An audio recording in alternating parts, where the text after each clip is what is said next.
Vážení a milí diváci, vítejte u další reportáže internetového zpravodajství Hulín online. Možná už jste někteří slyšeli o nově vzniklém centru Máta, které sídlí v prvním patře knihovny.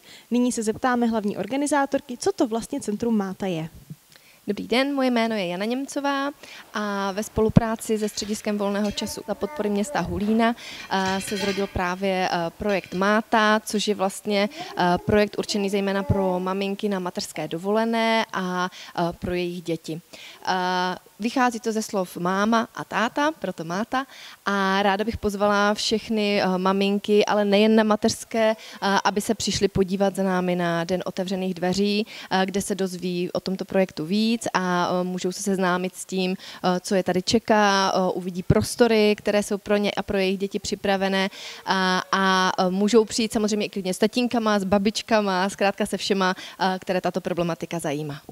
A kdy se bude konat otvírací den? Den otevřených dveří bude 6. října, je to ve čtvrtek. Máme 2 otevírací časy. První bude právě spíš pro ty maminky, co jsou na mateřské. Myslím, že jim bude vyhovovat dopoledne 9:30 až 11:30 a potom pro ten zbytek nebo pro ty, co se k nám dopoledne nedostanou, můžou se přijít podívat od 15 hodin do 16:30 a je to teda v prvním patře nad Hulínskou knihovnou.